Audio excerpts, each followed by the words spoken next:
Please have with us the victorious Arkansas Razorbacks, headed to the Sweet 16. Please welcome head coach Eric Musselman and athletes Ricky Council and Devontae Davis. Congratulations, Coach. Your thoughts on the game? We're celebrating back there because we have such incredible respect for Kansas, defending champions, MVP of their league, and number 10, Jalen Wilson. And they're a hard team to prepare for. Didn't play as good a defense as we normally do, but we really wanted to create more pace in the second half, and certainly did that, scoring 45 points. And then the clutch free throw shooting by Ricky, 10 of 11 in the game. The second chance points was a big part of our win today. Kamani, 6 offensive rebounds, 10 rebounds, and then the play of Devo Davis taking the ball to the basket and middle pick and roll. His defense all game, and then once he fouled out, we were able to,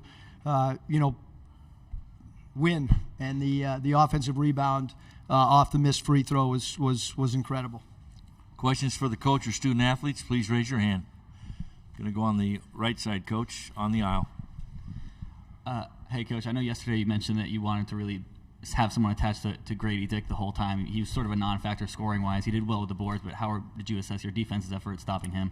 Yeah, we just wanted to give no airspace, obviously to number 4, Grady Dick. He's an incredible shooter, one of the best shooters in college basketball. And, the general philosophy was not to allow three-point attempts. That was the biggest thing, is to stay attached. And that's also why, they did a good job, I thought, of exploiting us hugging up on him by their middle pick and roll and their flip screen, because Adams got some easy baskets inside, and we fouled him a few times off that roll, but we just didn't have a tag man because we did not want, Grady to see any daylight. We felt like if we could hold him to 4 or 5 3-ball attempts, that it would play to our advantage. Again, please help the transcriber with your name and affiliation. We're going to go on the aisle here. Thank you. Yeah, Bob Holt, Arkansas Democrat Gazette. Eric, you alluded to that crazy play. I mean, you don't want Ricky to miss a free throw, but it turns out you get it back and he hits 2. Could you elaborate on that a little bit? And then, Ricky, could you kind of go through it? I mean, you miss it, but then you get the ball and you get 2 more free throws. Go ahead, Rick. Oh, yeah. Obviously, I didn't want to miss. Spent off. I think Jordan Hustle got a tip, and I remember it tipping off of Jalen Wilson and coming right to me.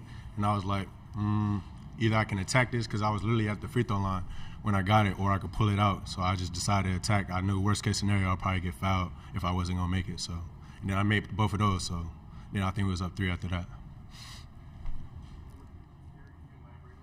Yeah, I would have to go back, Bob, and watch the tape, because I was thinking about what we needed to do at the defensive end, whether Ricky made it or missed it. So that was going through my mind. I had called a couple of the guys that were not lined up on the 3-throw line to explain what we wanted to do as far as switching on dribble handoff, switching on pick and roll coverage. And then I think it was Jordan or Kamani. One of those guys kept the thing alive. And we talk all the time about pursuing loose balls like a defensive back in football, and you have to wrestle it away from a wide receiver. And that was kind of a scrum, and we did an incredible job of just kind of willing and squeezing the ball. Maybe you and Devo, this second straight year, Arkansas has knocked off a number 1 seed. I think before that, 0 for 10. That's hard to do, obviously. What does it mean to you? What was the key today, did you feel like, Eric and then Devo? Well, I've been coaching a long time. That's as great a win as I've ever been a part of. Again, because of the history of Kansas, because of some of their veteran players that were part of a championship team last year. A lot of people didn't think we were going to win our first round game. And I've continued to tell the guys internally, and I've continued to tell the staff that we are a team that continues to get better. That just doesn't happen this time of year, but because of all the circumstances that have happened, we're still evolving. We're still adding offensive plays. We're still adding defensive coverages. We're an evolving basketball team. I feel fortunate that these guys really buy into the prep. I mean, we went hard preparation-wise. These guys did not have hardly any time off between our last game, and then I didn't want to come shoot today. Not many teams shot today. They gave up their practice time. And so I told them, hey, guys, let's just do a walkthrough and film. I can walk you through what we need to. And these guys, Devo and Ricky, they stood up and said, no, Coach, we want to go to the gym. And I said, well, I'm worried about legs and all. Nope, it wasn't even my decision. It was their decision. And it was beneficial. We used all our allotment time today in the shoot-around. I thought that really helped us. Yes, sir. Just to piggy off Coach Mutz, like he said, it's a wonderful win. It feels unreal right now. I don't even know how to react, but I know it does feel good. And I know the guys that haven't been a part of something like this, I know this feel like we're at the top of the world, and we want to continue and get better. Like Coach Mutz was saying, we're not done yet, and I think we could continue to get better as the season goes on. We're going to take a Zoom question. We have a question from Dan Tortora. Dan, when you're ready. Yep. Dan Tortora, wakeupcalldt.com. Coach, you guys made it to the Sweet 16, but your shirt didn't make it. Just what you can say about the celebration that you had with the fans and just the emotion that goes through you knowing that you have these guys on the team. Well, I would love to lie and say that, I felt composed. But we only led for a minute 43. And this has been as challenging and up and down season as I've ever been a part of. And for these guys to be rewarded for sticking with it and being able to go to Las Vegas and participate with only 6 teams still standing, it's really hard to make this tournament. It's really hard to win a game in this tournament. It's really hard to beat the defending champions, #1 seed. We did it. Proud of us. Get on this plane tonight, and we'll start prepping tomorrow as soon as I think the game's at 5:15, the team that will play. And we'll start prepping for that tomorrow night as a staff and see what happens. We have 6 minutes left in the press conference. You're going to go on the right side and right in front of you, sir. There you go. And we'll come over to the left side. Congratulations, Chad Taylor from Cumulus Media here in Des Moines. I just want you guys to talk about the fan base, because that electricity in that arena with your fan base was out of control, like something I've never seen in a long time. So if you could, for both Devontae and Ricky, just talk about what that fan base means to you and how many people traveled here to Des Moines to help cheer you guys all. Really cheer you on to that last second. Start with Ricky first and Devontae. Yeah, to be honest, I really saw a lot of Kansas fans. I saw our section on the right side on the court, but I really it was like our section, and it was like blue all the way around them. Mm-hmm. But they were loud, though, and I noticed that we had more fans when we was leaving the hotel to come to the gym, and they were supporting us leaving the hotel. So I'm glad they came out, and I hope they come out to Vegas, too. Yeah, it's amazing seeing all the fans come out. My mom wasn't even gonna come, and I told her, I said, come on down. She drove down. It was like 7 hours, and so she came down. I'm glad she got to experience this, and just with the just right there with all the other fans, I'm glad they all came down and supported us. It's exciting. Like I've been saying it and been saying it to the team as well. Like, everybody don't get this opportunity, so let's take full advantage. And I think the fans are doing it as well by coming and traveling and using their money and things like that to be able to come and support us. 100%, I'm glad and thankful for them to come, and I know the rest of the team is, and I'm speaking for all of us. And I want to thank the fans as well. You go on the left side, and then we're Devontae, you had 21. Adam Teicher, ESPN. You had 21 in the second half. A lot of them were contested shots. Maybe all of them were. The way you guys were struggling to score in the first half, did you feel like you needed to take the game over at that point? Not really. Just playing within the flow. Coach Mutz said get downhill, and he was talking within the entire group, and so I feel he needed to take over.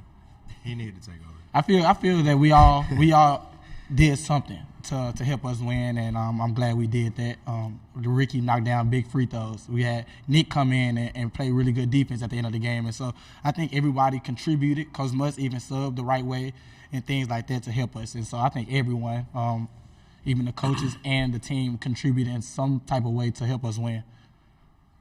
On the right side, and then we'll come across the aisle.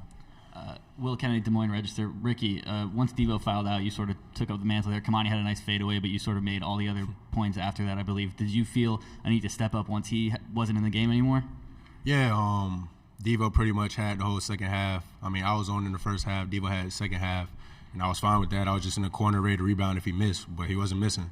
And then coach, when he fouled out, looked at me, and he wanted me to take the road that Devo had, and I was just trying to make the right play. I think only missed one shot out of that, and Kamani got that rebound and put it back up, and other than that, I was getting fouled. So I'm just glad he had the confidence in me, and we pulled through. 21 for 26. What's that John Daly text going to look like when you get back to the locker room? Really good. He tried calling me. Got a couple texts already. Before we hit the plane, I'll try to call John. And, you know, I mean, he's been texting me even drills, like he wanted our guys to get a putter out and hit a ball into a cup. So I continue. We haven't tried it yet. Luckily, we've been making foul shots. But I know the state of Arkansas is on fire right now. And I know John Daly's pretty pumped up, too. Mm-hmm. Eric, Bob Holt, Arkansas Democrat, is that. What do you think about Devo's games? He's had a lot of good games for you, but to do it on this stage, you guys were down by 10 in the first half. Just what do you think of his game and how he came through? And then Ricky, this guy said, really took over. I think he scored 7 of your last 9. And then Kamani's, I know it's a lot of stuff. Kamani's tip, kind of like San Diego State game, but maybe even bigger, just the impact of that. Yeah, Kamani's got an incredible nose for the basketball and comes up big in clutch situations. And you know, there's been good matchups. You know, we've stuck with the same lineup the last 2 games. I think he had a really good matchup with his reaction and nose for the ball. You know, we were disappointed in the first half. You know, we didn't go to the basket. We didn't get downhill. We settled.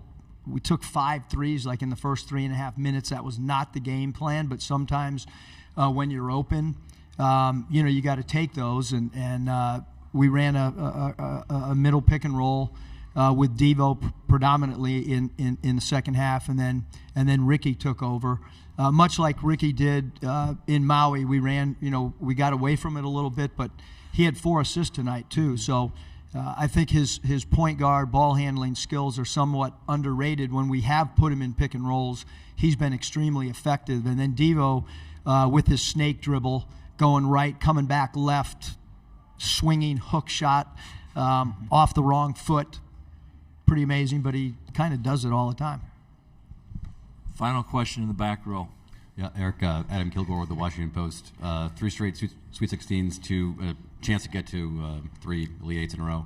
What's the common thread? Why has this program become so good during March? Really good players. You know, you can't win at any level. CYO, grade school, high school, college, pro, G League, national team. Unless you have really good players, you're not going to win. And we have really good players. We have guys that have insane buy-in. Incredible buy-in. I mean, like I said, we're still practicing today with the short turnaround and an early game, and guys have played a lot of minutes, but you know, they felt like going on the floor today would help them or put them in a better position to win. So I feel really fortunate to coach this team, last year's team, high character guys that hate to lose and really compete. And you know, start a conference play, it didn't look good for us. And we kind of hung around and won some big games and lost some really tough games against some really good competition. We just told everybody, stop, don't listen to the noise. You know, worry about what's going on internally in this locker room, and let's just keep getting better. And like I said, I thought our Illinois game was as good as game we played. I thought tonight in the second half we played as good as any game we have all year. Congratulations, guys. Best of luck in the regional. Thank you.